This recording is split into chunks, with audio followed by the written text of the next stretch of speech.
Started recording already. Hey, AuthorTube! I'm Ray Richards, the Sugar Ray, Thought Ray. And this video is going to rate how you write every day, only more of like a mental, surreal thing, right? But after that, I'm going to have some updates about NanoRANTO and about the YouTube walkout, and we'll just, chill. But for those of you who care about shit, there isn't a piece of writing advice that isn't thoroughly wrong for someone. Or for some time. One piece of writing advice is write every day, which, if you've been around for more than 3 videos, you've seen someone say that that's not necessary. I don't disagree with that, but also I think writing every day is really cool and really neat, and you should always write something every day, and should always remind yourself about what you're writing. But the other thing is, sometimes your brain just doesn't know what's next, and you need to jog that memory. And the great thing about our brains is it works on problems when we're not thinking about it. So then someday it'll just pop into our heads like, oh, of course this is what comes next in that scene. So that's why taking breaks is fantastic, and it's also why plotting is really great, because if you have a plot outline they have to run through, your brain's already thinking about how all those things are connected. So as you all may remember, I do a lot of co-working, and this Friday is the free co-working session because I don't want to play any more rent. So this Thursday I've had one more scene for the next act of my novel to write, and this was my NanoRANTO novel. It's almost done, but I have one more scene, and it's really big and involves a lot of characters and is very important. So I've slowed down, I've worked on editing and writing and going back to some things, and I'm going to think about the characters as I see what needs to happen in this semi-climax in order to make the rest of the story go. Because there is going to be a singular ending, but till then we have to whittle down some characters. So first thing you need is a notebook and your outline with all of the characters that will be involved and what their motivations are. Now, of course, in a novel, people should be changing and people's actions should change as they learn more about the information. So all of your characters should have different information. As your characters clash, and let me put this in, the idea is for your characters to clash, their different information and different motivations should all change their perspective, and any secrets should come out or cause further drama. And what makes this exciting is no one character knows as much as the audience. So the audience has all this information in their head, and the audience has expectations because they know what's been set up for information for each character. Side tip, if you make a video about how to do something, you'll get ideas for your thing. I have so many character things going through my head right now just because I'm talking about what I think they should do. So that brings me to the next point, themes. Your themes should come out in your character interactions, especially in the big moments and in crossover moments. So if 2 characters meeting would just say hi and compare planting tips, then that is not interaction to zoom in on, unless your theme is flowers. But say in a children's book, when the theme is sharing, you then show how every character is worse off for not having that thing. And this works for just about any sticky writing situation, is stick to your themes, because that theme should dictate not only what the novel does, but what happens into it. It'd be a great ruler for how things should interact with one another. Then the last tip would be to just write it. Things don't get on paper unless you put it on. And the cool thing about writing every day is you figure out what helps you write and where your sticky parts happen, right? My cat stepped on my keyboard. I'm so mad. I thought I was done. So the next part is to write it. Now the plus side to trying to write every day is that you know what makes you write and what motivates you and what circumstances need to happen. It is super important to get your words on the page, because once they're on the page, you can rewrite them, you can sculpt them. Something that you can see and read, or better yet, something that can be read to you, often tells you what's wrong with the thing, or what needs to change about the thing. It's also the only way that you can get any feedback or any shape of how to improve it. Which, if something's a big character drivey, character interaction moment, you want it to be exciting and you want it to get everyone's attention, because that's what those moments exist for. In Brandon Sanderson's Starlight Archive, that's wrong, Stormlight. In the Stormlight Archive, all of the main characters and POV characters that we've known about don't all get in one place for 3 books. And when they do, it's magical. All of these things interact. They're all there for one goal. Incredible things happen. And this is because so much build-up, so much character knowledge, but also because they all came in together in ways that you sometimes would not expect. And characters that would have been throwaway are surprising in how they're used and utilized. This might seem like a simple recipe, and that's ideal. Simple things are easy to follow, but also these are all things that you should be thinking about throughout your entire story.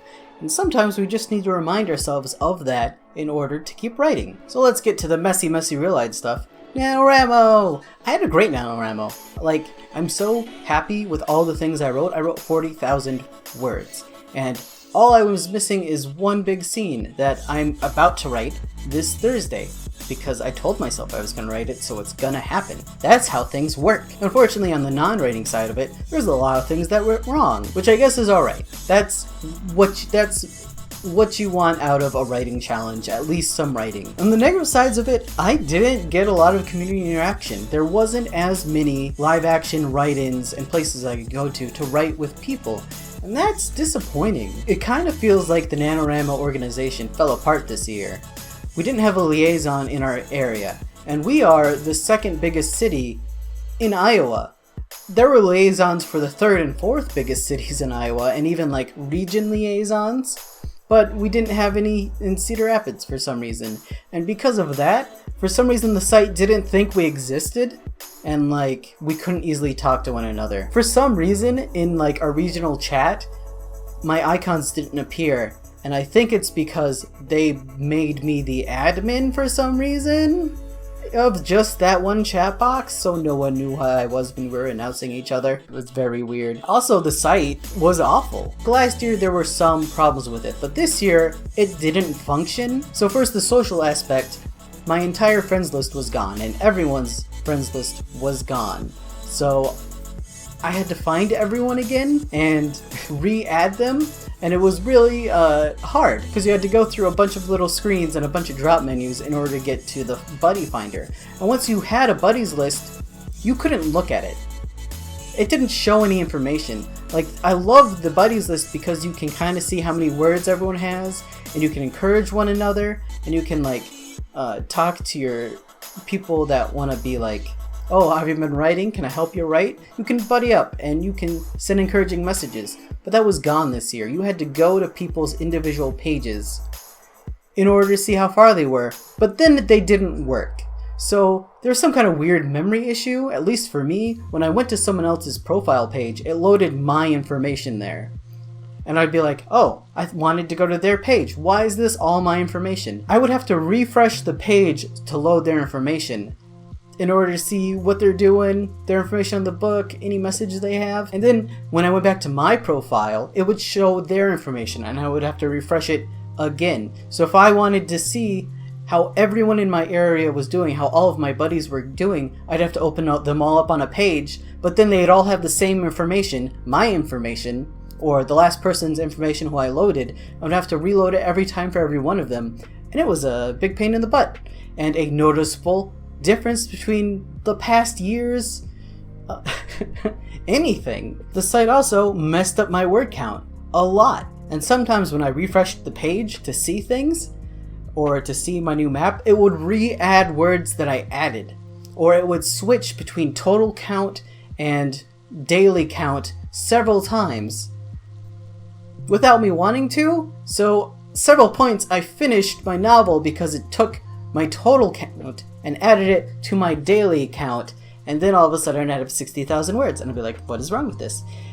So there were several negatives in my column so I could see my words on the website and they'd be one number, and I could look at my words on my page and be like, what happened? And then I'd re-update, and then there'd be negative columns in there. Negative updates are very sad for my NanoRANTO and did not do a lot to motivate me. It demotivated me a little bit, because it like made me sad. It's sad to see 3,000 words disappear. Like, I thought I was doing so good. I am doing awful. And then in past years, you could edit days that you missed.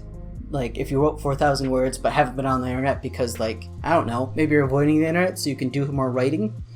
When you tried to add the past days, it just didn't work. So there was a couple 9,000 word days of mine that were not real because the site just didn't update those other days.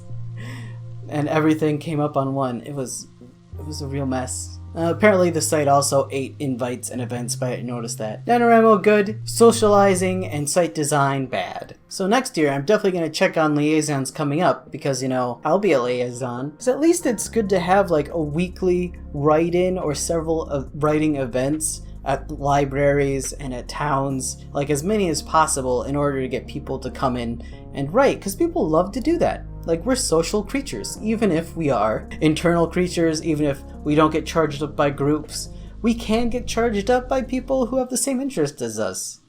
That being writing, or even can goof off, or can complain about the website. Like, it was very lacking social time for me this year. But what definitely wasn't lacking was the YouTube walkout. In 2019, December 13th and December 17th, there was the ending of walkouts, and that was for your UK and the rest of the world. We didn't go on YouTube, and we didn't upload videos.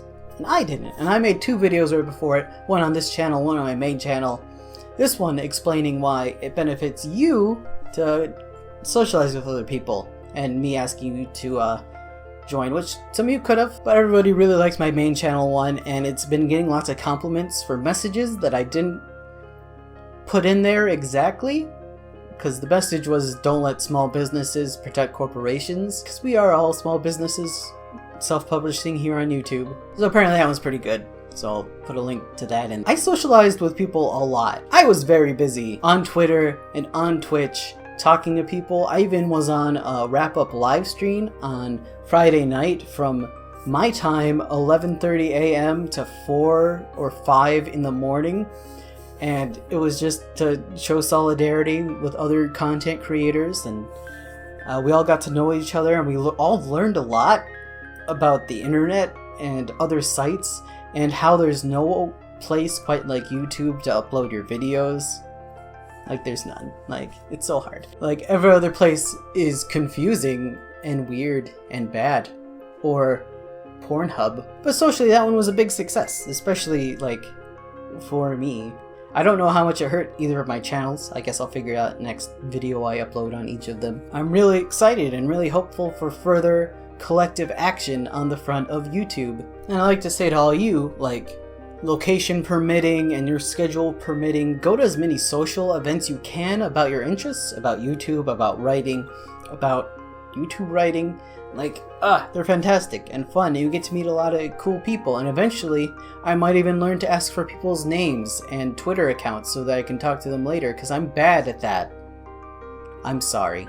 This is ending negatively. I still haven't learned to talk to people great. We want to spend less time on YouTube and more time writing. Go write. Maybe leave a comment and like it, but do it quick!